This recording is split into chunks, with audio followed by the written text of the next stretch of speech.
Boys and girls, your attention, please. Hello and welcome back inside the Park for May for podcast number 921. This is Todd. No, Todd, not that. A.K.A. Negative Camber. You know why I've asked you here. You must convince the villagers that I'm harmless. It's not asking a lot, folks. It really is. And tonight, for your kind consideration, we're going to talk about racing. We're talking about Formula One. We're talking about all kinds of stuff. All kinds of stuff. But before doing that, I have to introduce my co-hosts. That is plural. First up, all the way in our nation's capital, nestled near, but not in our nation's capital. You know her, you love her, the lovely, the redoubtable Grace. Grace, how you doing? I'm doing pretty good, Todd. Good. It's very cold. It is very cold. It's the same temperature in St. Louis as it is where Grace is at. Yes, it is very cold. I agree. I'm pretty sure the feels like it's about 4. Yeah. That's the wind chill. Exactly. And Grace and I are joined tonight. Oh, I know what you're thinking. You're thinking he's the long-suffering co-host of the Park for May, but actually is that. But actually, he is the sporting manager of championship-winning hard racing in the IMSA series and Le Mans and all around the world. You know him, you love him. Hello, everybody. This is Paul Charles, the International. Paul, I tried to get some more exciting music for you because you complained the last time. Yeah. I did. I like that music. It's good. It's a bit more, Spy Who Loved Me kind of thing, Kind of is. Well, hey, in that vein, it's very fitting then. Yeah, it is. I mean, you've had a lot of spies. But if I told you the whole truth, I'd have to kill you. So. Right. Yeah, I only know part of the truth about your wife. Not that she's a full-blown spy. No. But, yeah. So, Paul, yes. You in your backdrop, I see the white caps of the Atlantic Ocean. Yes, sir. Yes, it looks a little windy, a little chilly in Daytona. It is. It is. Been raining, too. Yeah. And, Grace, I know today's MLK Day and it was Inauguration Day, but I have to think that somewhere in your house there was a TV on Ferrari TV watching Lewis's first visit to Ferrari. Had to be in there, right? There's no stopping Lewis. There is no stopping him. No stopping. I did see the pictures. He looked great in his suit and his overcoat. Very nice. Yeah, very, very. Yeah. As Paul would say, guys very smart. Do you ever seen the show Dalgleish? No. Yeah, it's one of those English, murder mystery kind of things. It's based in the 70s and then creeping up to 60s, 70s. That's what Lewis Hamilton reminded me of. Yeah. The police chief, inspector, just very dapper, very dapper. That guy drives an E-Type Jag. Obviously, Lewis, not so much. Well, let's face it, Paul. If you were a police chief in the 70s, 60s, you would have driven an E-Type. I would. Correct. Yeah. I would. Yeah, my dad used to have one. It was like my favorite vehicle ever. You liked it? I did like it. Yeah. But over 90, the front end would wander around a little bit. Did but, it? You deal with these things. Yeah. And that's why you became a professional driver. That's why my dad took it away from me. Probably a wise move on your Actually, dad's no, part. he never knew. Oh, he never knew. Okay. No. Fair enough. That's funny. So, huge thank you to all of our Patreon supporters. We could not and would not do this without you, and we welcome in our Patreon supporters. If you are a Patreon supporter, you can join us live during the recordings and chat to us during the recordings, and we love having you guys here in the audience as we record. Before we get to Formula One news, I want to talk about that logo on your chest, Paul. It is Daytona, 24 hours of Daytona is coming up. So I wanted to take a look at some of the details with Paul. And for you F1 snobs out there, you can bear with us because IMSA is an awesome racing series. Yeah. And that's what Paul's in. I wanted to talk a little bit about you, the Heart of Racing, Aston Martin team, GTD Pro, kind of what's going on. You just had the Roar before the 24 where you're doing a lot of shakedown. I want to dive into that just a little bit for those. I was reading an article the other day, a very interesting article about I think the article was sort of bemoaning that there seems to be a real lackluster sort of buildup to the Daytona 500, while other racing series like Indy, Grace mentioned their killer ad last week with Joseph Newgarden and what Indy's doing, and even IMSA. And I'm curious, my own hypothesis was probably completely wrong, is you got a lot of people that are Formula One fans now who are starting to look at other racing series, and Indy's open wheel. That would be a natural thing, and IMSA too. You know, those are awesome cars. But for fans that are newer or don't know about IMSA or the WEC, help us understand, Paul. You've got two cars in. There's multiple classes, but in your classes, you run the GTD and the GTD Pro. Can you help us unpack what the difference is between the two? The difference between the two, obviously, they're both GT3 cars, and so the cars are actually identical. But it's the sporting regulations that make them differ. So, you know, what driver lineups you can have, how much drive time each driver needs to have. And now this year they've actually changed some things during a full course yellow.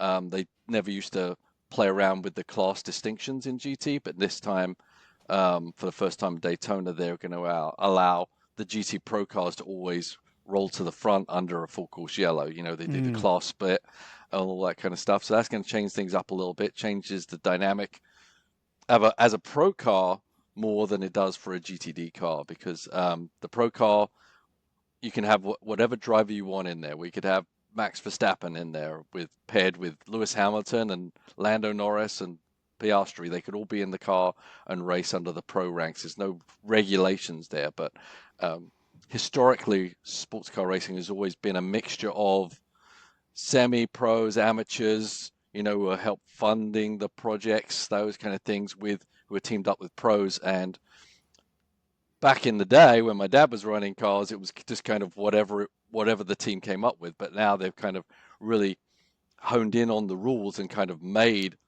a template for the driver lineups for GTD. As I said, the cars are the same. So basically in GTD, you allow 2 pros, and then you have to have you can have 2 semi-pros or 2 amateurs as their teammates. And in GTD, those less experienced drivers, maybe gentleman drivers, have to do at least 4.5 hours in the race. So you can't just bring in an amateur and just have him run for 2 minutes and then just have the pros kind of roll out the race. So it's a different dynamic. We would qualify then. You would be the pro driver if we had our own team, and Grace and I would be the 2 amateur drivers.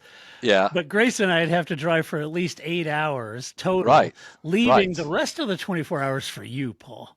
There you go. Although we need 4 drivers in GTD, so I'd have to find a friend. Yeah, phone a friend. Okay. We can take you in. We'll take him. Yeah. That's fine. Yeah, absolutely. Yeah. So that means that whoever that driver is, obviously, you know, sometimes they're gentleman drivers, they bring funding to the team, but they have an impact on the success of the team. Which is what you want them to have. You don't want them just to be brought in and kick him out of the car after 2 laps and say thanks for your money. So but the dynamics on the strategy is different.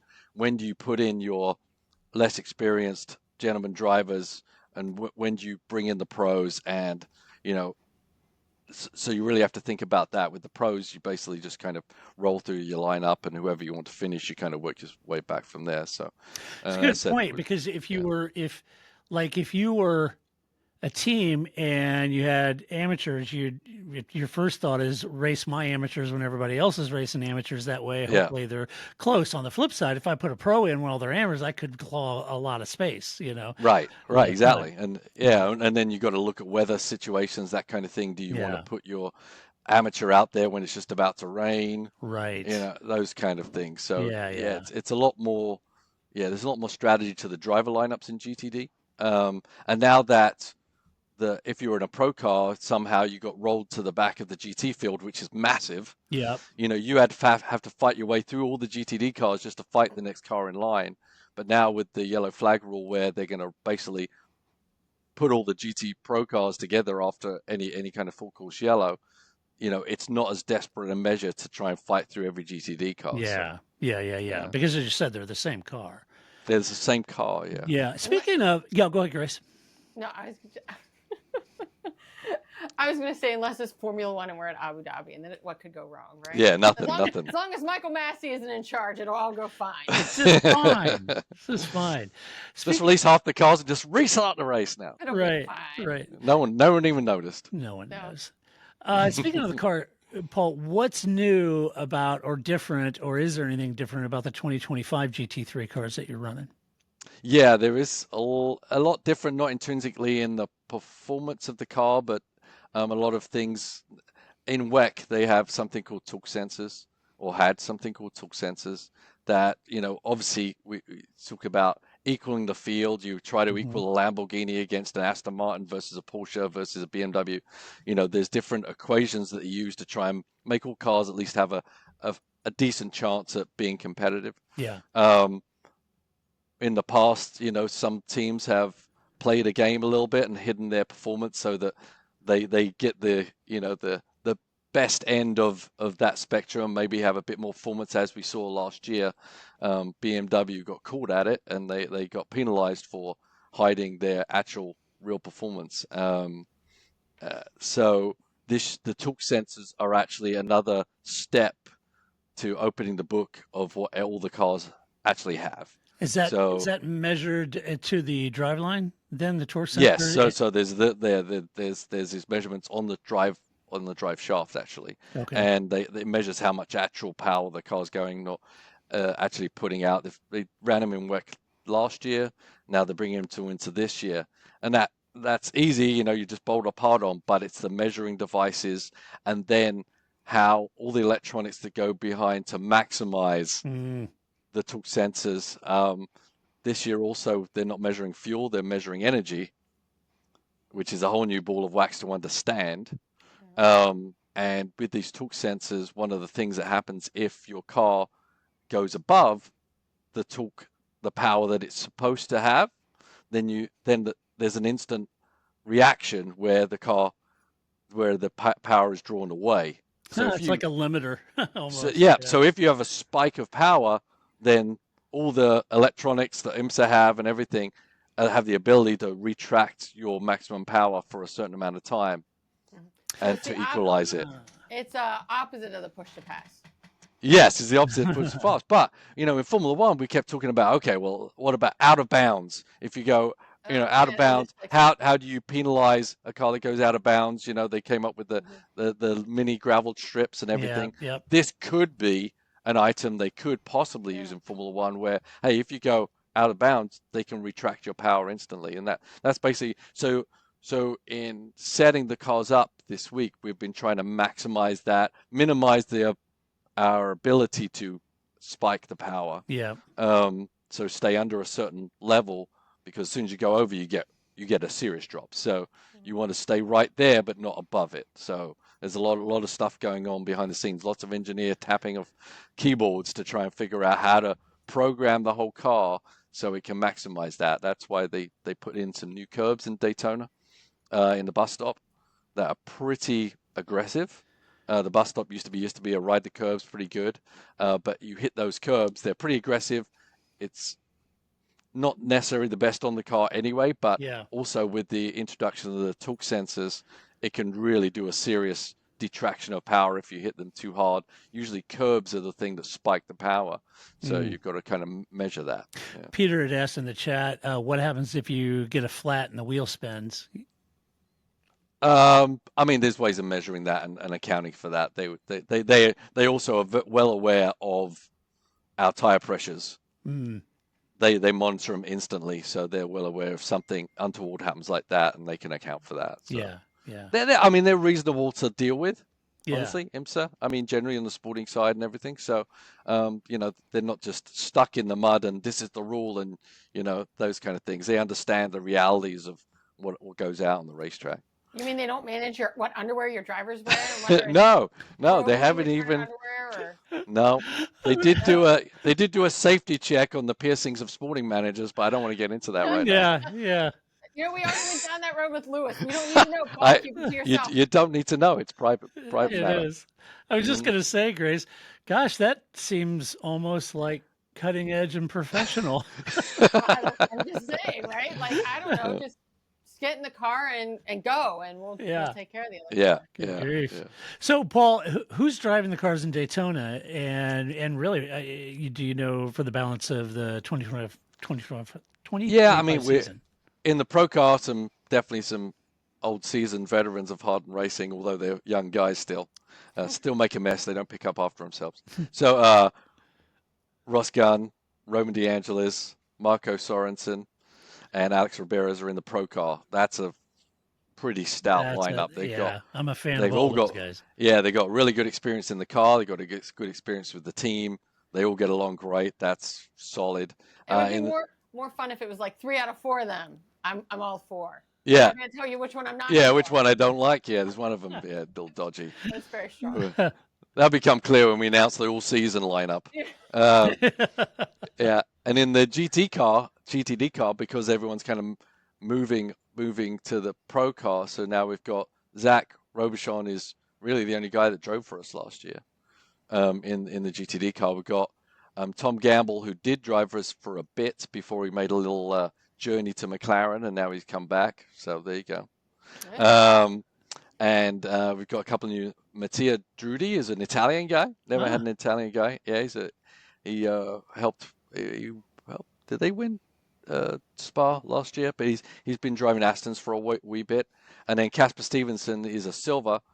He's a real young guy. He's a super nice guy, and so we're getting to know those drivers. But as I said, the GTD lineup has to have a couple of silvers or bronzes and a couple of pros. So Casper's brought in. He's a really good, solid silver. So he's going to team up with Zach on that side of the it's good thing rulings. Good thing you're fluent in Italian. Yeah, right. I actually marvel. It's like. We're lazy, right? But Mattia, fluent in English, and especially in the debriefs and all this kind of stuff, just articulates perfectly. It's like, I feel pretty lowly when I see that kind of thing. Yeah. So you just finished the Roar before the 24. Yeah. How'd the 007 and 27 look? Well, we had some issues. We had some electrical gremlins for sure. The 27 car had struggled to get out, but for a handful of laps on day one. So that wasn't pleasant. And I said and it's got a lot to do with the torque sensors getting the programming right. Even though we ran the car in WEC, the whole car loom and everything is different in IMSA because they read everything different. They want something different. So getting all those systems, there was nothing intrinsically wrong with the mechanical performance of the car, but getting everything to work together and getting it right proved a little difficult on day one for us. So we got a little lack of running. We'd wanted to do a bit more. But the second day went a little better. We got more and more running. The cars were running pretty good in the nights. Unfortunately, the third day was basically a downpour, and we were hoping to, with all these new systems, we have to go through certain readings. We have to see which switches are going to work best. We were trying to do that during the wet session, but it was too wet to even rule those into. So we're hoping to get a bit of dry this week leading up to the 24 to get those tick those boxes. As people are well aware, on preseason with Formula One, there's a lot of just kind of homework and job lists you have to go through before you even think about how quick the car's going and getting that extra performance out. You've got to make sure every function functions correctly. So we're kind of going through both of those at the same time, back and forth with performance, but also trying to not tick those boxes too. So we hope a little dry weather before the 24 will help us finalize that stuff. I've driven this track at a 458 that you gave me, Ferrari, which was epic. And Paul said, "Here, take it out for a spin." I like that he gave it to you forever. Paul's like, he gave it to you. Sure. They do need it back though eventually. Yeah, Paul's like, "You're a Ferrari fan. Here's a 458. Take it. It's even in red. Perfect, Paul." So I did drive. I did make you take my sister. So yes, and she was lovely. But I drove that, so I've driven on that track. But I've also been driven around that in a 4088 with Sebastian Vettel, which was mind-numbing. But one of the questions in the chat section for our live audience is, what corners at Daytona do you consider critical to good lap time? Okay. Definitely getting through the bus stop square and screenly, especially now that because of the high curbs, it's narrowed the line. And so everyone's trying to figure out how to best utilize the bus stop there because it carries you all the way down to turn one. Both getting in and getting out, right? Because you get out of 6, getting out of 6 is critical because that takes you all the way to the bus stop. But the bus stop is kind of like a stopgap between one long straight and the next. So it's important how you get into the bus stop and how you get out of it. Yeah. Right. You can't. There's no compromise there. So I'd say the bus stop is critical in that respect, both for entry and for exit. Then we've got 3, which is the horseshoe. Not super critical, but you do want to be able to get the power down, getting out of there, else you're kind of spinning your wheels. Pardon the pun. And I said. 6 is critical for, once again, getting you're launched out of there. So, yeah, I'd say the bus stop and turn 6 for the straight line performance. And then the infield kind of, if your car works in turn 1, turn 3, it works everywhere on the infield. So you just try and bounce that out. Yeah. Cool. So your thoughts on BOP or balance of power this year? It's hard to say because no one was really holding it. Basically, the raw was a measurement of everyone's performance as IMSA estimated, and now we're just sitting there waited with bated breath to see what the IMSA gods decide who was doing what and and how they were doing it and who was hiding it well. And we know a couple of teams that maybe were pretty obviously hiding it, but that's up to IMSA to find out. We don't really have an influence on that anymore. Interesting. Yeah. What other teams look good and could be the ones to beat just on sheer pace, or was everybody pretty much sandbagging? Yeah, I think the Porsche and BMW. Yeah. Pretty good. Yep. Yeah, I think the BMW may be. Last year we saw the Porsche dominate basically everywhere in the world. Yeah. And I think, this year BMW might have that kind of fortune. Hopefully, it's our job to beat them. I'm not saying they've beaten us, but I'm just saying if there's someone we would like to be ahead of, it's them. Yeah. Because I think if we're ahead of can be ahead of the BMW, we can be ahead of most. Yeah. So how do you approach? I've been there with you, and then for the 24, and it's a wonderful event. How do you approach a 24-hour race in January? The thing that I had never been to one, and you invited me down, I went, and it's dark for so long, and it's cold for so long, and does the team already have their strategy ready, or is it more fluid than that? Can you base any of your strategy on what you saw in the Roar, or how does that work? Yeah, no, the strategy is definitely in the works already. Yeah.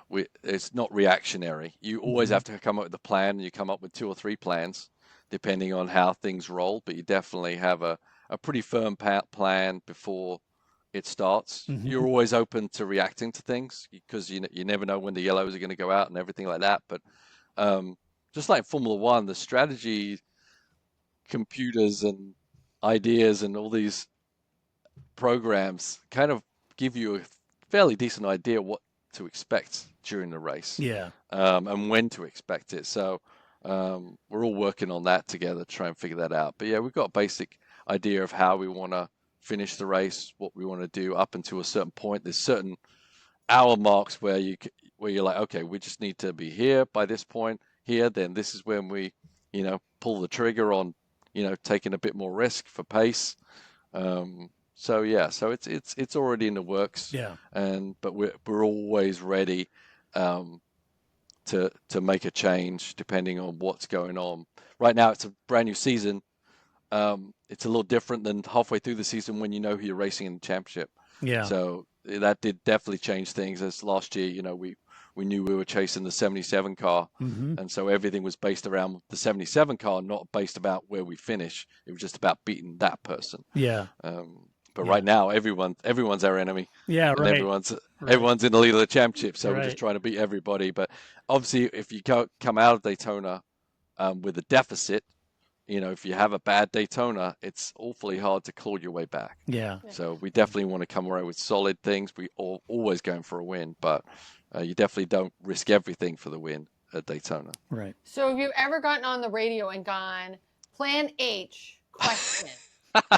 No, and but the 77 car does. I know that because I listen to them sometimes, and I never understand that. I would ask, I've got a question, and then ask the question, but they say the thing, and then they say questions like, Yeah, I really wasn't listening to your said question. I don't know. I agree. It's very backwards, but yeah, we do that now all the time. What do you yeah. want for dinner? Question? I don't. Chicken? Question? Yeah. And like Formula One, every other team can listen into your communications, right? In WEC they can't, funnily enough.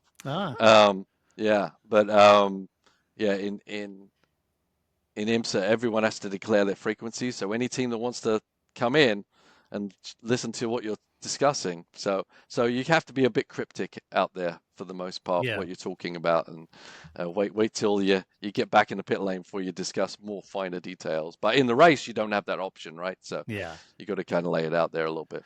Did you bump into K-Mag or Logan Sargent? Question. Yes, K-Mag is right opposite our RV. Yeah. So I see him occasionally. I've seen a lot is Roman Grosjean. Well, isn't he looking for a ride? I feel like he's stalking me. It's like I turn around, there's Roman again.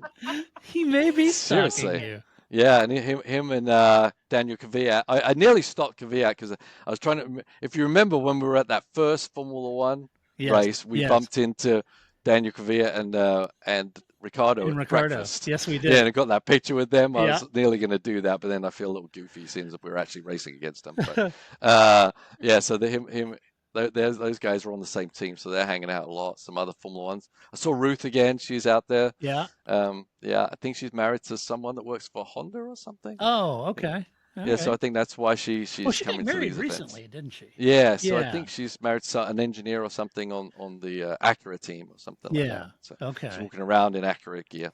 Nice. Yeah. Was Juan Montoya there? I haven't seen Juan. He's usually there. Yeah, he is there. I did see. I saw Felipe.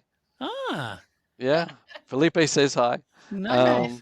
And then and Barrichello's Rubino's son's racing, there. and Riccardo Patrese son's racing against very us. Nice. So there's a lot of Formula One ties here. I mean, it really is. So people, as we know, Drive to Survive, the surgence of Formula One brought people to all kinds of racing series, and definitely to IMSA, it's helped a lot. But when people get to an IMSA race, they will actually recognize these people, and unlike Formula One, they may bump into them in the toilet stall, Right. So right. which happens. Did you bend Roger Penske's ear about making the right decision by not bringing F1 back to Indy? No, Roger didn't say hi yet, but he is right next to us in the pit lane, so I'll just give him a thumbs up. I agree, Roger. Roger's never fallen for those kind of trickeries, right? No, he doesn't fall for cheap parlor tricks, that Roger. No. He had lots of opportunities to win in a Formula One team, let alone put on an F1 race, and I think he's the wiser and got more money in his pocket for it. Yeah, he's a smart cookie. Yeah, he is. My next big question was Gunther Steiner. Oh no, it all went wrong. Was he there walking around the paddock peddling his book? No, I haven't seen Gunther. Oh. If I let him know, he might be glomming on him. Okay. He's run out of friends, I think. Here's my suggestion. Write a couple questions that could be used for the drivers at the end of a Formula One, like on the podium. You just keep them in your pocket like a fortune cookie, just in case you run into them. You can just slide them a few sheets of paper. Just be like, ask these. Hey, try this. So just shove it in his pocket, and maybe when he's in the hotel room later, so what the hell? Oh, that is a good idea. Yeah. Ask that question. Oh, what the F? That's a good idea. Yeah, no, that's a great idea, Grace. We got to do something, right? We've got to bring his level up. If we're going to have to deal with him, someone's got to help. Yes. Especially because, you really could just steal the questions that they asked last week, right? It's not, you don't really have to be creative at that point. No, please. Gunther is definitely not creative. No. Now, for those of you thinking this is Paul in the team's first race, it's not. And Paul, I want to know, why didn't you win the 24 Hours of Dubai a few weeks ago? Blades. Code 60s. Code 60. Yeah. Different rules. I'm not against the Code 60 rule, but just pitting at the wrong time, and every time we pitted, every time we came out pit lane, a Code 60 happens. So if people don't know, it's like a full course yellow, but everyone slows down to 60k. Yeah. They don't throw pace cars out in that race, and everyone slows down till they clear up the wreckage, then they release you again. But it was close. We had to do one extra pit stop because of that the other teams didn't. I don't think we would have won, but I think we should have come second. But we came fourth instead. So Yeah, it's not a bad way to start. No, not a bad way to start the year. Yeah. So, well, hey, let's keep it in Aston Martin news, shall we? Ooh, yes. As we move on to Formula One, I know all the F1 snobs are out there going, Get to the show! This is the show. this is the show. It's good stuff, people. Come on. It is good stuff. If you haven't watched the IMSA race, you really should. It is wonderful. And if you've not gone, which that's another question I have for you before we move on. Okay. So, people can go and buy tickets and attend the Roar. Was there a few folks in the stands? Yeah, I mean, generally they're not in the stands for the Roar, but there was a lot of people in the paddock. In the paddock, right? yeah. Yeah, because you can get up and close to the cars and the drivers. Yep. Literally, like within a foot of the cars as they're going out. Right. So that's where the people want to be. For the race, go up in the stands, but I'd say at the Roar, the practices or whatever, spend a lot of time in the paddock. You really get to see all the technology and the teams working. As I said, you bump into a K-Mag or a Roman Grosjean as you're walking around. It's pretty cool stuff, and they're actually more open to signing autographs and everything than they've got used to the American way of opening the doors to the fans, which is awesome. And that's cool because when I was at Indy with you, your car's on the grid, people are all walking by, Ross Gunn's there or Roman or whatever, and you can just go up and chat to them, Yeah. And I had conversations with your drivers while you weren't around. Oh. Yeah, and they were about you. Yeah. Anyway, no, it was it's super cool. If you haven't been to an IMSA race, put that on your bucket list. Okay. Yeah, you know what about that? What? Everyone likes Drive to Survive, the little shows where IMSA do their own little thing. So check that out on YouTube. Yeah. There was a couple of good ones at the end of the year. I even appeared on one, though I didn't do a Will Buxton impersonation or anything like that. But it's a good way to understand what IMSA is about behind the scenes, which is kind of what Drive to Survive did for Formula One, right? Yep, exactly. Gives you a good education, a good feel for the vibe of the series. Yeah, and it's super cool because I've seen it as just a fan attending, and I've seen it sort of just from a media standpoint up and down the paddock, and then last fall I was sort of embedded with Paul's team and got to really sit in their team meetings and sit with the drivers, and not everybody can do that. I got to tell you, that is really, really cool to watch Paul apply his skills and the drivers and Ian and the whole team, from mechanics to everybody straight. It's just amazing. So anyway, great series. So check that out. And then the races win, Paul. What's that? The races win 24 Hours of Daytona. The races win? When is the race? Question? Oh, when? I thought you said win. When's the race? Question? There you go. That's better. Yeah. Now I understand. Yeah. It's next weekend. Next weekend. Yeah. Yes. Yeah. Saturday and Sunday. Yep. Every hour. And yes, we stay up the whole time. Yes. Yeah. 24 hours, Paul's awake. Yeah, even longer, right? You have to get up at 7 a.m. and you don't go to bed till after the race is well and over. So they call it 36 hours, really. Yeah, but I saw pictures that you have better seats now with windows. Yes, I do. Yeah, we turned out now I'm literally right up against the pit wall. And I get to, so it's I'm excited about my new seating position. Yeah, that's very cool. I saw your picture of that. Let's talk Aston Martin. So Aston Martin and Max Verstappen, this came out this past week in keeping with all things Aston Martin. The big news this week was that it was alleged that a team representative is said to be pitching the idea that Max Verstappen will be coming to the team after a $1 billion deal. Now, this was in the press. And now the team obviously denies this, but the sources told the press that there was a pitch being done to potential sponsors of the team in which this was being said. So at best, it's like name dropping Max. You're Max washing our team. It's a bit odd. On one hand, if that's true, it's a bit disingenuous and name dropping, but I also tend to know that in F1, there's usually no smoke without fire. And perhaps, I don't know. I think you got to be realistic about this. I could see a team maybe saying something more along the lines of, we'd like to attract the likes of Max Verstappen. Now that we have Adrian Newey, we certainly are going to give it a shot. We want to talk to him. We'd be elated to have him on the team. That sounds a little more realistic to me in what might happen, instead of just walking in, yep, we're getting Max Verstappen for $1 billion. Sean, have you never been in the media and or social media, right? Yeah. Like, yeah. I'm going to be very reasonable, and everybody's going to say, "Oh, Right. Todd, that's so reasonable. That's reasonable. What a reasonable idea that you came up with." That's a very reasonable response, Grace. Yeah, The right. reasonable press. Yes. They've always been reasonable, and they just keep getting reasonable every year. Yeah, I know.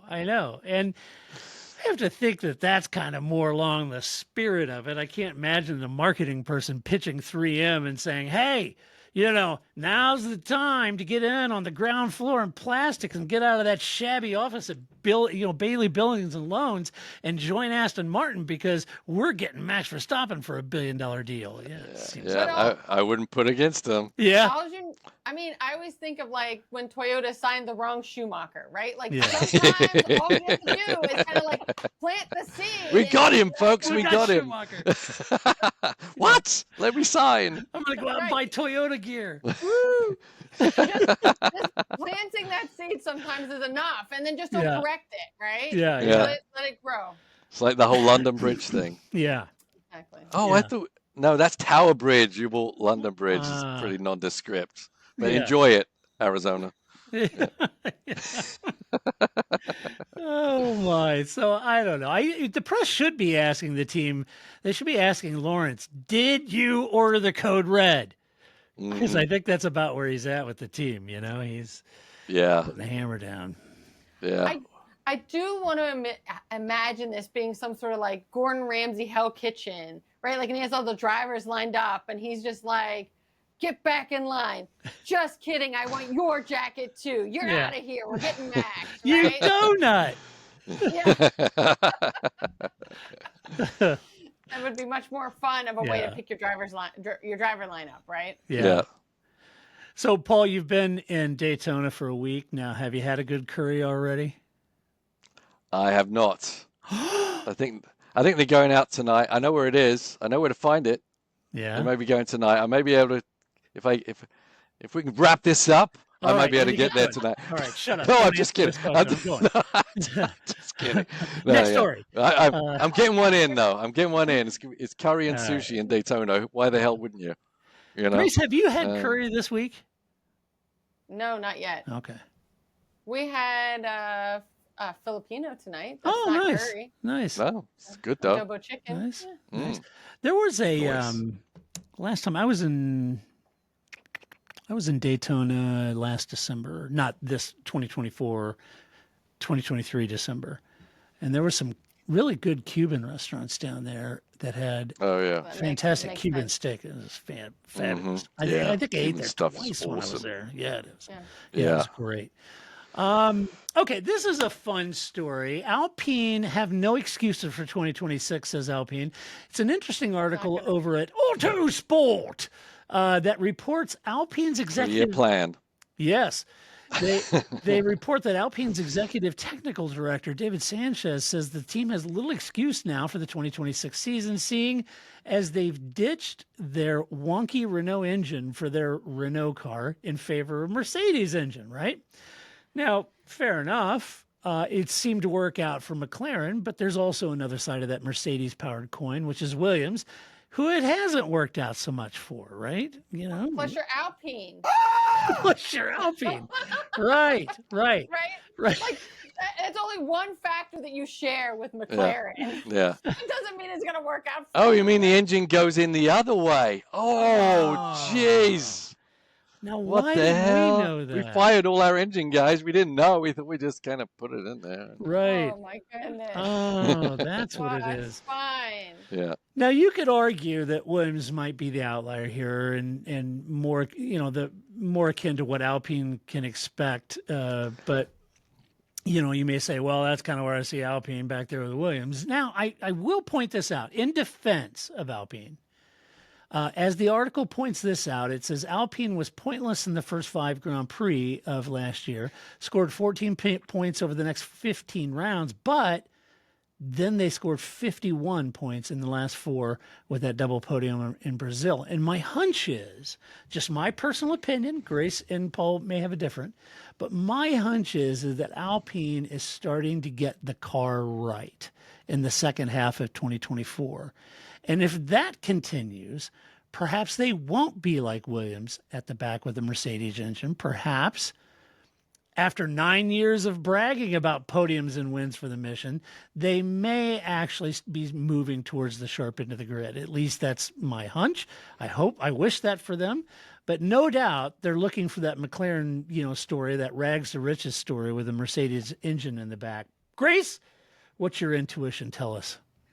All right. So I file this under, I believe it when it happens, much like Audi on the grid. I believe it when I see them. They've been, pointless for pointless not in that they don't have any points. I just mean pointless for the last 9 years, right? Like, Ouch. You mean like pointless as an operation?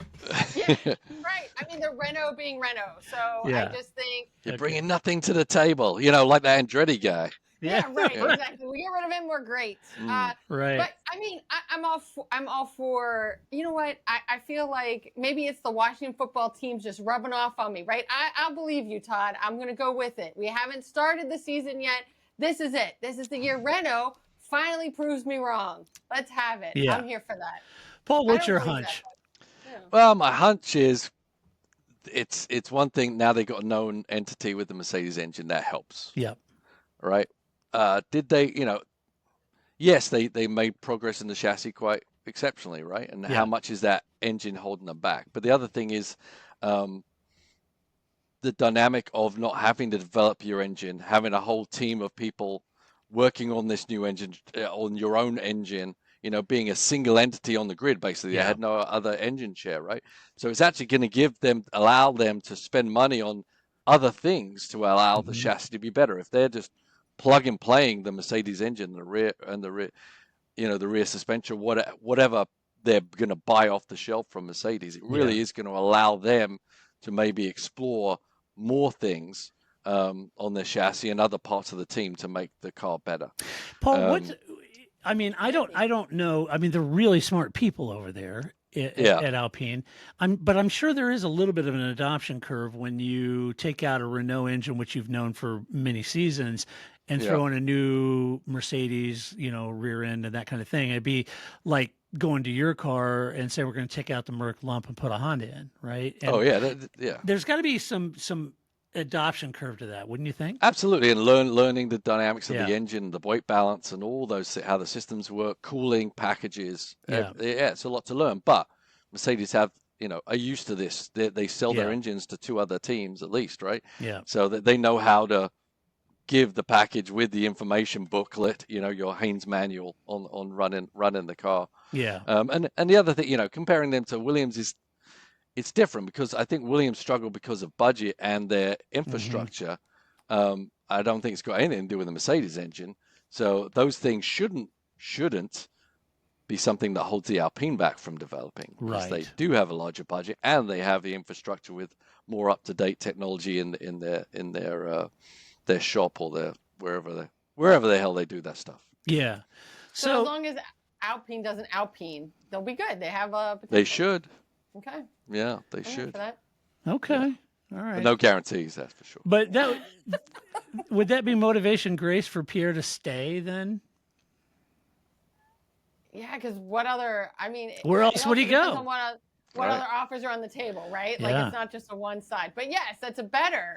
If he's going to stay at Alpine, that's a better situation to be in. Better trajectory. Yeah. Yeah, I agree.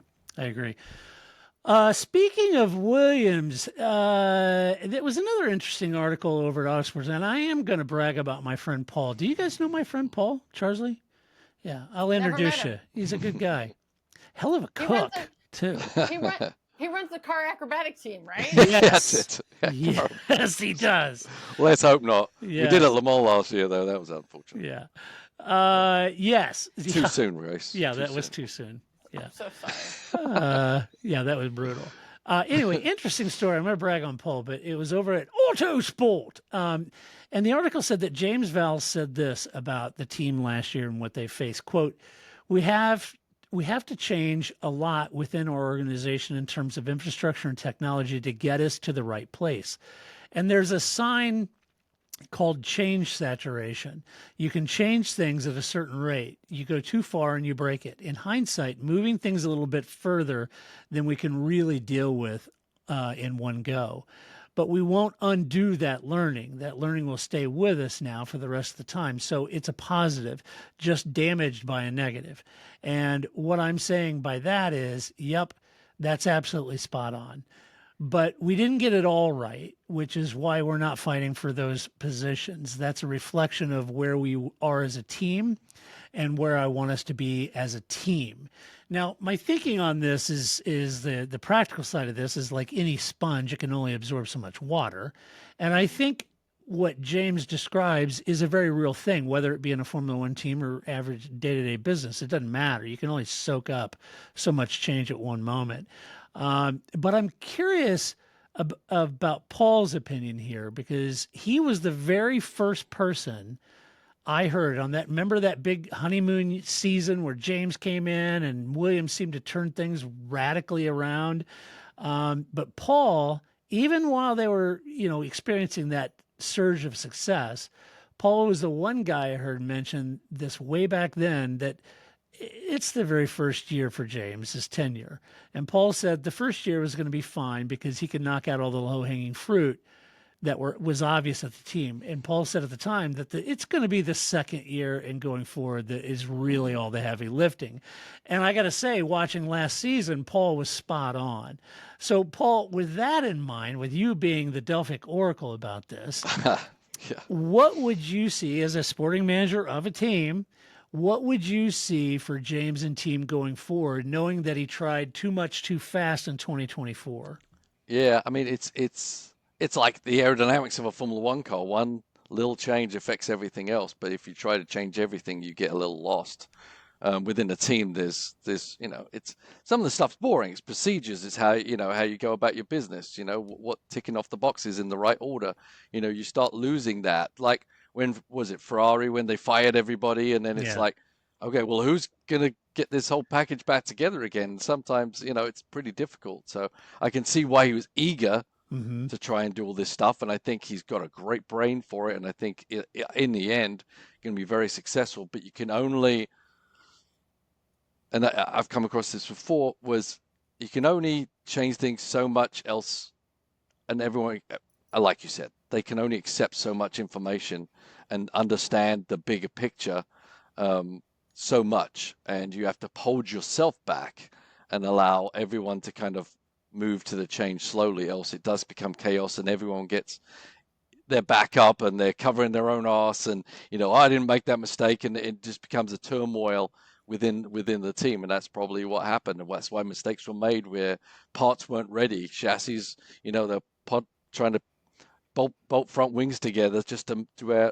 able to make a race, because they weren't foreseeing these things in the future. They are looking at other things, so they have to know what the priorities are, how quickly you can move them, and understand that people are people. Race teams are race teams. As I said, in any business, it's the people that coming together and working together that make it successful, not just about coming up with the latest widget that gives you 2 more points of downforce. It has to all work together as a whole. So, Grace, does that mean that Williams won't be tracking their inventory on an Excel spreadsheet like James said he found? I was just going to his quote. First of all, this, like, if you took the name off of this quote and said, who said this? Yeah. This is so James Vowles right here. It's like, what are we talking about? And the like he still has a lot of like pauses and ums and stuff. And I just think, like, what are you, like, you said you can only get so much water and soak up so much water with a sponge. James, that would have been a lot easier to understand than with your change saturation here, buddy, right? Change saturation sign, yes. Right. What are we talking about here, sir? But I mean, I get the point. I just enjoy the James Vowles speak of this quote. So I think that, sometimes you do have to go in many ways, all the things you talked about are what we all experience on any project, regardless of the widget, right? You do always kind of have to push it and see how far you can go. And then you went too far, and then you're like, okay, so now we know where that limit is, and let's not go there. Or that's just inevitable. Sometimes you break the schedule and you're like, okay, so that did take longer than we thought, or we didn't allow enough time for something. So yeah, it's like what was that football movie where they were all striking and they brought in the volunteers or whatever to go in pro football. I can't remember. Keanu Reeves in it. Anyway, but it's like you bring people without that experience. You don't go and bring in the complicated plays. You keep it simple, stupid, right? Because you've got to live to the level that your people can handle. So and I think his brain works obviously at a very high level, but you can't expect everybody to be able to be at that level. No one is, right? Yes. I was trying to remember what football game you're talking about. I think you're confusing. I think it was F1. It was Finbarr when Finbarr came in, wasn't it? Yes. I just love that picture of Finbarr. I know. Yes. I know. Oh my God, that was brilliant. The Finbarr years, or was it weeks? I may have been weeks.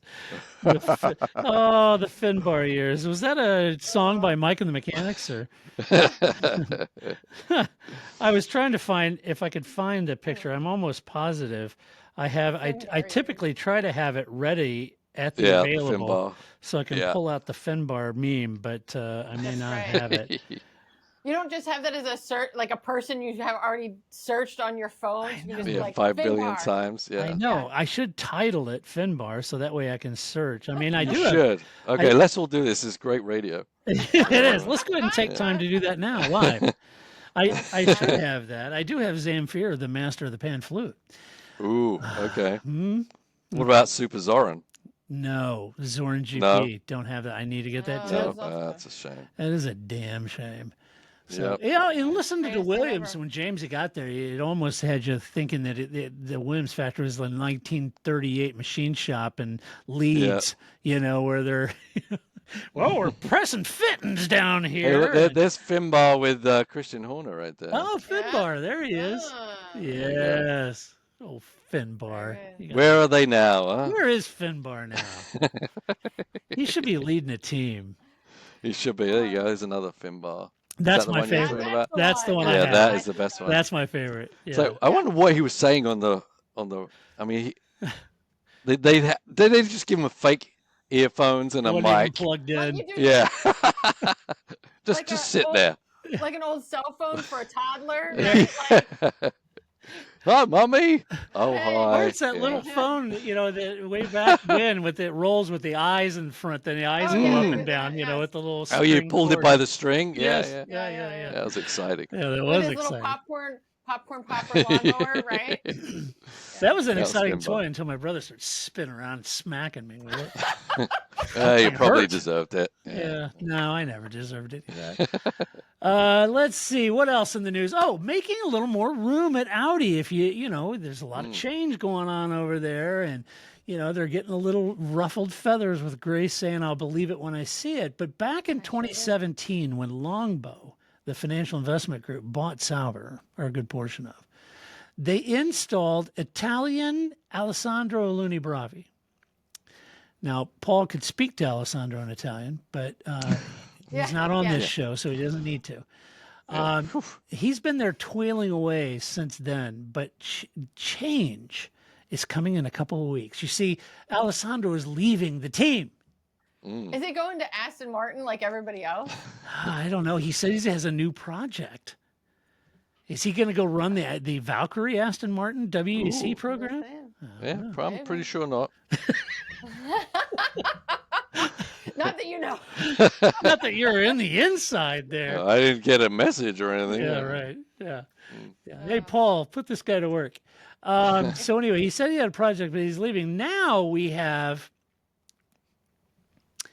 going along with Grace, I'm trying to support my co-host here. If they make it to the grid, they will have Matteo Binotto and Jonathan Wheatley. And to be fair, that's a pretty strong lineup, if I'm honest. Yep. It is. Yeah. Like at least it's a good start. It's a good start. And they'll have the Hulk. Yeah. Pretty good start over there. Yeah. Yeah. And Borletto, right? So that's the whole thing. It's like they're starting. Yes. But it should have started 3 years ago. So they're just right. It's like kind of has a sniff of Alpine in my mind. Right. And I saw that. What? Yeah, go ahead, Grace. I'm sorry. That would be actually worse. So I am like, I'll believe Audi when I see him. What would be worse is if Audi showed up and they became Alpine. That's a worse option. Then just don't show up, right? Like, yeah. They should show up and be Andretti. Oh. Or maybe there's a Seinfeld where both Elaine and George have to balance each other out. So then when like George is really smart, Elaine just is like falling apart because Jerry's friends have to balance. Maybe it's the same thing. Like maybe the grid always has to have an Alpine. And if it's not Alpine anymore, maybe it's going to be Audi. Just so somebody's always playing that role. Yeah, Alpine get their stuff together, and all of a sudden Audi come in the room. That's Whoa! Right. Whoa! What is going on around here? Yeah, they're using spreadsheets. Yeah, right. Oh my! So anyway, you got that to look at. So keep your eye out for you, big Alessandro fans out there. Keep your eye out. He says he's got another project. Big fans. I'm sure he's got fans. You know. It's better than who was the guy that we learned about last week from Red Bull? It was like Max Verstappen's guy that we were like, oh, I never even heard of him. So yes, there's another one for that. I don't know, Grace. Maybe Alessandro's going to be a trackside officer somewhere. That's right. At Alpine, I think they're just going to make everybody trackside officer. Like everybody's an associate, right? Like everybody's just a trackside officer. I think I'm going to change I think I'm going to sporting manager. I was getting a little tired of it. Yeah. I'm going to go with trackside man. Yeah, trackside officer. Trackside officer. Sounds pretty good. I'm Paul Charsley, trackside officer for Aston Martin Harder Racing Team. You can't park there. You can't park there. Now, Roger, get that piece of shit out of here. All right? No. Who do you think you are? Hey, Roger. Pull the dog back. Ganassi's coming. Yeah, my hat doesn't say officer for nothing. Right. Yeah. Ah, boy. All right. I love that visual of you just yelling at people like that. Oh, what are you doing? I got a stop sign here. Instead of Paul Blart Mall cop, you'd be Paul Charsley IMSA cop. That's right. Exactly. Yeah. Oh man. I think home monitor to trackside officer. That's right. Something tells me you were never a home monitor back in Aston. No. I was trying to avoid the home monitors as I was legging it across the field. Right. Yes. Ditching school to go to a West Ham game. Yeah, exactly. Yeah, I know you. Yeah. Oh boy, let's do some Alvin's cats. Because Paul's got to find some curry to go eat. So let's I'm kidding. I never get to hear the well, when I listen to the podcast. I'm never usually a part of the Alvin's cats. It's exciting. I know. Oh. Well, Paul, we can start with you. Do you have any Alvin's cats, or would you? I have nothing. Okay, good for you. You've done your homework well, sir. It's going to be tough to top the trackside officer, though. Really, I mean, it is. Even if you had Albon's cats, I feel like that's the high. I'm not sure I can top that. So, first, I wanted to go with so the MotoGP launches have started, and while they have not been as good as Gresini's last year, which had dancers, like Gresini went all out last year when they got Marc Marquez, but Ducati launched was not as good. I'm just like I feel like everybody should just fully embrace. I mean, it was the traditional like. Riders come out, they pull the sheet off. Although the ladies, whoever the announcer was, great. Her outfit was like all red and had a cape, perfect. Nice. And I do enjoy. It had like a little cape. It was great. I thought maybe there's a trackside officer cape I could use. Yeah, that'd be even better if you could wear a cape. Then everyone's really going to listen to me. Yeah, they would. Yeah. You'd command respect. Absolutely. I mean, hell, Roman Grosjean would be following you everywhere then. They would, more than he is already. Roman, go home. Stop following me. About your cape, sir. Yeah. Yes. So I just bring this up because I have continual high expectations for Formula One's launch. If you're all going to do it together, I expect dancers. I expect it to be like Ferrari's anniversary. I want tire sitting. Right. It can't just be, here's our two drivers. The team principal talks for a bit. We pull the sheet off and we sit on tires. I want some drama. You're all there together. That's pull your resources. At least like some T-shirt cannons and some confetti, right? Like, so get on that. Except it does appear that Ducati is going to do Vroom again this year, just like they did last year as part of their launch. So nice. We'll see how that goes. Maybe Ferrari will get on board here. How did Crackhouse look? I didn't watch their launch. Oh, okay. But blue and white, I'm sure. But, they're all spanning out. It was just really, again, my expectations were set high by Grassini because I think they were like, it would be like all of a sudden if, like Sauber or Williams or somebody got like, I don't know, Max Verstappen, right? Like, they went all out. They're like, woo, this is going to be our greatest year ever. Right. Right. And so they celebrated. And it was. They did great. So there was that. So everybody, once again, you're on notice. We did, we had some football this weekend, some, NFL action, and the Ravens did not make it, but the Bills did, and the Washington football team did, which surprised all of us for sure. Yeah, me too. But, and everybody in Detroit. But so we'll see how that game goes. But I do want to take that both the Ravens and the Bills, and I'm sure like 900 other sports teams now all play the White Stripes 7 Nations, like as their chant. And I learned somewhere that you can sing "Oh Fernando Alonso" I don't want to sing it. I'm not sure if that's like a copyright issue. I'm just going to assume you all know what I'm talking about. But anyway, you can sing "Oh Fernando Alonso" and it fits it. So now I'm just going to pretend that at every sporting event, there's as many Fernando Alonso fans there as, like McLaren fans at Zandvoort. Like, you're an Orange, you're a McLaren fan. Great. So a lot of Alonso fans at the Bills game, apparently. So I was there for that. And the other thing, so this is more not so Formula One related, but more like fun fact, because I learned this fun fact and I feel like everybody should know this. So I don't know if you have the same problem that I do, that when you buy a shirt, there's like 8 million like laundry tags in it, and you can't read any of them because it's all like a light font on a white tag, and you're not sure which one's in English. And I just am doing this, trying to figure out how to wash this thing. If you have an iPhone with the most recent, I think iOS 17 or older or newer, if you take a picture of the symbols, it'll translate them for you. So you no longer have to try to read that. All you have to do is take a picture of the label, and your phone will tell you how to wash that garment. Wow. How about that? I know. This was like revolution. I just was like trying this on everything I could find. I wonder if that works on driver's Nomex. That'd be interesting. Yeah, that would be. I mean, why not? I'm going to give it a go. Fire rated to XX degrees. Yeah. That's right. So you know that you're in the regulations, and then you won't have to be stopped by the FIA marshals. But I just thought this was the greatest thing, and I don't know how I'm just now learning about this. Flip made me watch the the Apple Watch, whatever they call those things, with all the all the nursing, get really excited about things I don't know what they're talking about.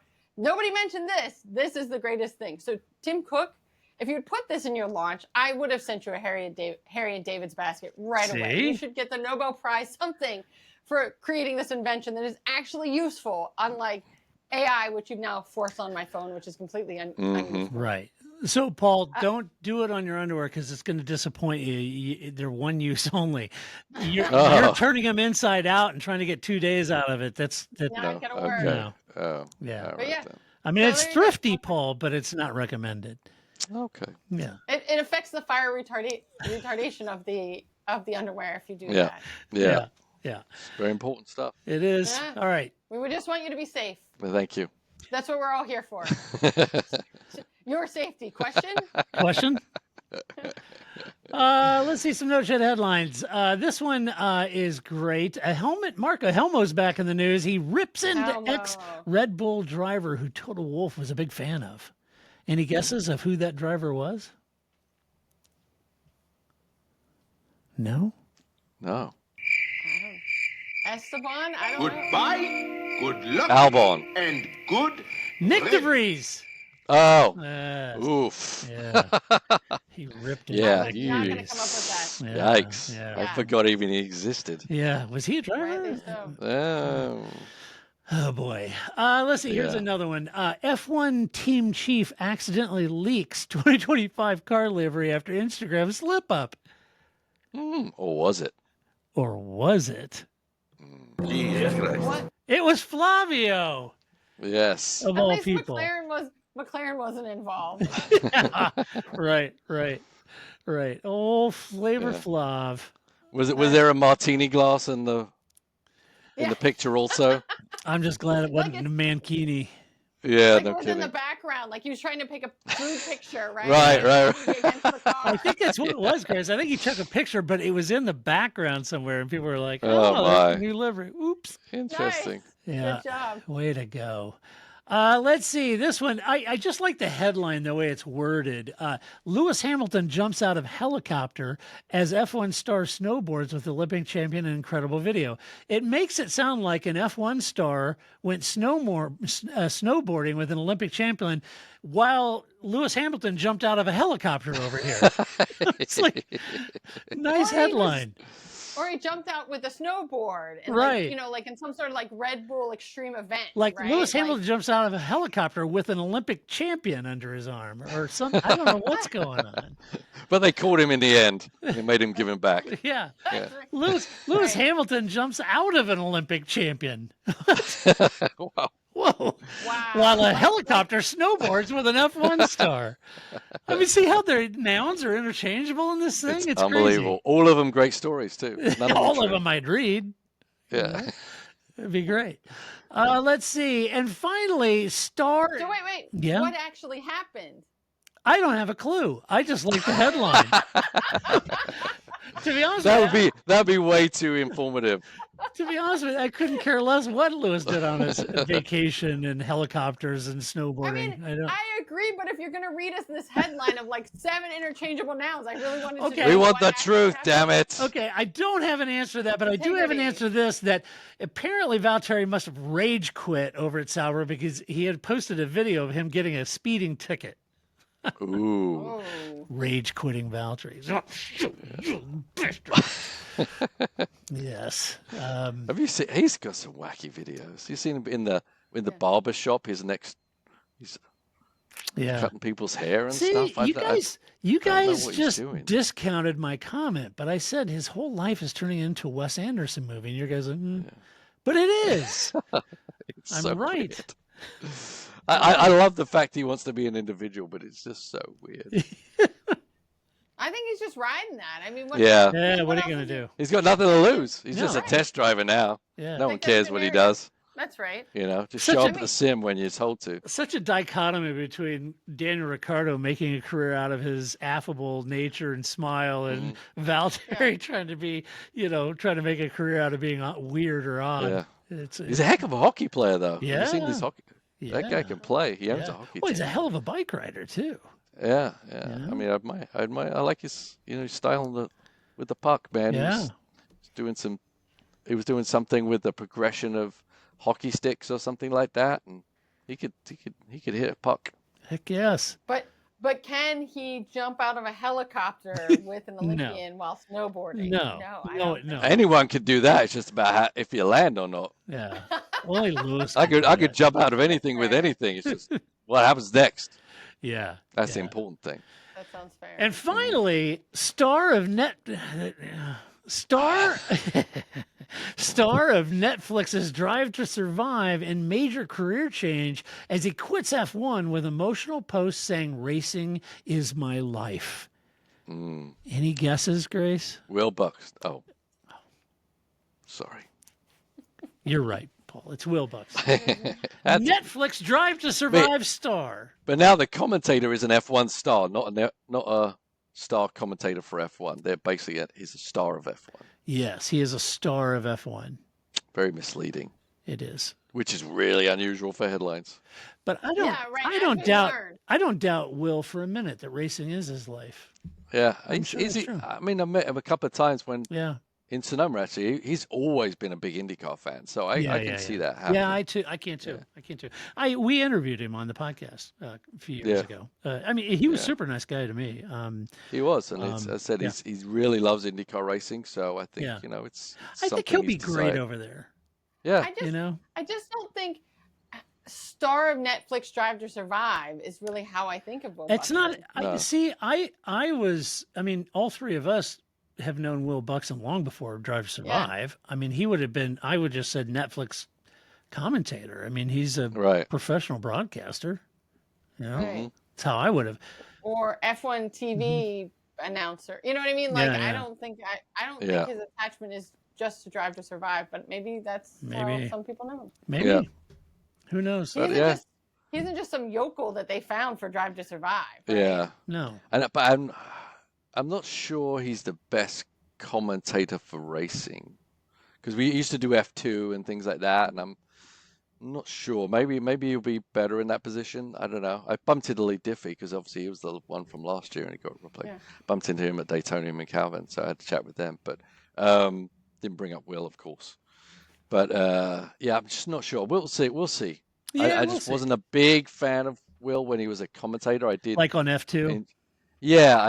Just as a play-by-play guy, I liked him better as a guy, running around interviewing people. Yeah, I agree. I think that's really his skill. I think that's fine. Like, you want to put people where they're going to be successful, because both of those jobs are hard and different. Yeah, they are. When you think of like Lee, who does a bang-up job and been doing it for years. Yeah. He made the transition over to NASCAR, and a lot of people, NASCAR is, had mixed opinions on it, but I think Lee is a professional. But he'll win him over. Yeah, he will. Yeah, he's a good guy. He's a friend of the show, and he's a really good guy. I've met him a few times. He's a great guy. But and a lot of people give Crofty a lot of shtick, and I'm not saying it isn't deserved or not. I will say that doing what he does is not easy. Yeah. To be lap by lap commentator like that is not an easy job. No. I think it's easy to forget what somebody's role is, right? So, like if you think of, like Bob Varsha's job was different, than Steve Matchett's job, right? On Speed Vision, right? Like, so you each have a different job, and you're right. Crofty's job is really just to never stop talking. Right. That's part of his. And be excited. Yeah. And be excited. Right. Exactly. And so that's really hard, and that he has to say things and react. And sometimes he's wrong. Sometimes he's very wrong. Right. And I watch F1's broadcast now, but I think that I can both be like, Crofty's not my favorite, and acknowledge that what he does is a skill and hard, and I appreciate that he does it. Yeah. You know what I mean? Like, yeah, absolutely. Well, it's like Fabio says, a Patreon supporter in our chat. If they bring in Valtteri as a replacement, I'm out. Yeah, I'm out too. You definitely move on to the Italian and Spanish broadcast after that point. It has to be so exciting to be at the Roma. That is going. Oh, Can I just say, my favorite part of the Ducati launch is that they have, it's all in Italian, right? So they have, interpreters. So you can, you see they're talking like this, and the interpreter's just like, and then I said, the bike is great this year. I'm so excited. I have so many big emotions about the bike this year, right? Like, it's just so funny, because that is not at all what that person sounds like. But the interpreter is always this very deadpan voice. Yeah, that's funny. It's enjoyable. Let's do. That's why you watch movies with subtitles, not voiceovers. Oh, I agree. Even though it's harder. Yeah. It is, but unless it's Pecco, because Pecco does kind of have a very, straightforward affect to him. But Marquez talking like that would be very funny. Like, and then I thought the bike looked great this year, right? Like, that is not what that guy just said that. But yeah, I agree. You've got to read it, not listen to it. Yeah, for sure. All right, let's do some mailbag. You've got mail. Okay, Paul. Oh. Lizard Rock says or asks this.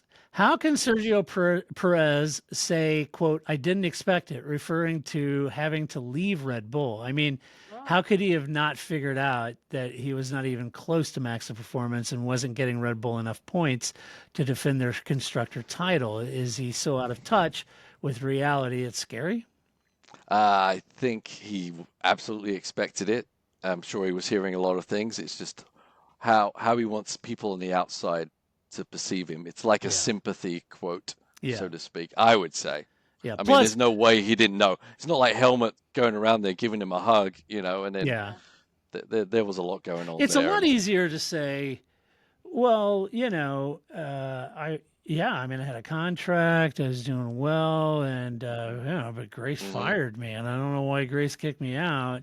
It's a lot easier to say that than Grace hired me, and I failed to deliver any meaningful points for her team that would even remotely want her, make her want to keep me. Right. Every day I came to the office, I was expecting the keys not to work anymore. Right. Oh, my ID badge isn't working for some reason. They fixed the glitch. Yeah. Boop. Right. Oh. It's kind of like, well, no, I can't get in. Maybe if I move it quicker. Christian! Closer. Hello, Christian. I do think it would be, I think that point is absolutely valid, right? What was he supposed to say? Yeah. Right? Like, Yeah. And especially because out loud, he has to get another job, right? I mean, so when any of us go for a job interview, you don't dog the last guy on your next job, right? Like there's just these kind of things that, because you know that that's going to affect your narrative for these people that are going to hire you. So of course he's going to say, well, I didn't expect this. And it would also be interesting to see what the team was telling him versus what, again, the outside narrative versus their inside narrative. Yeah. So maybe they're saying to Sergio, some version of like, I know we just have to say those things. Don't worry about it. And then he should have worried about it. Yeah, for sure.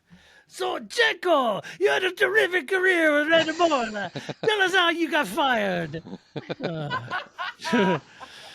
Oh, boy. All right. Well, that does it. Paul is hunting down a curry this evening. We've got to let it go. He's got business to do down at Daytona because he's got the 24 hours of Daytona coming up in just a few days.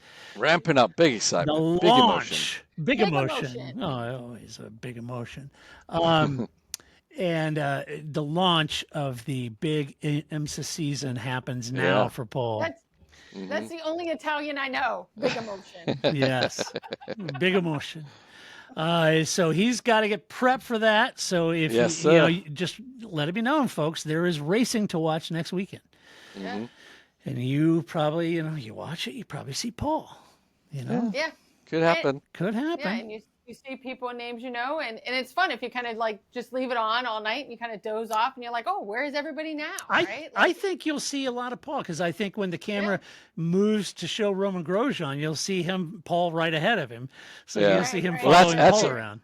Well, actually, now hopefully we're in the lead and we get some TV time in our pit stops, and I'm just going to go. You guys know. Yeah. I'm just going to wave to you. Is that like your terrible net ear tug? You're just going to wave? Yeah. I'll give you a wave. You know. Oh, boy. Huge thank you to our patron, Melton and Fabio and Peter and Jean and everybody. Great to have everybody in the chat, chatting along with us. It was great. And we'll be back next weekend to do it all over again. Maybe there'll be some F1 news we can chat about, I'm sure. But in the meantime, if you like the podcast, tell a friend, share it with a friend, tell a friend to listen to it. Go over to your favorite player, give us a good rating, show us some love over there. If you'd like to be a Patreon supporter, you can just go to theparkformay.com, and there's a couple links on our main website to become a Patreon supporter for 2025. You get access to the live recordings and be part of our audience and chat with us and engage with us. You guys are awesome. And if you like the podcast, tell somebody about it. And you can also watch the podcast on our YouTube channel. Hit that like button and get the bell icon and all that. Ring the bell. Yeah, whatever, all that stuff. I know. And yes, we are on TikTok. And yes, we are on Instagram. And yes, we are on X. TikTok was gone. No, it's back. Oh, thank God. Yeah. It's only gone for like 7 hours. Yeah. 14 hours. It's back. It's long enough to switch servers, I think.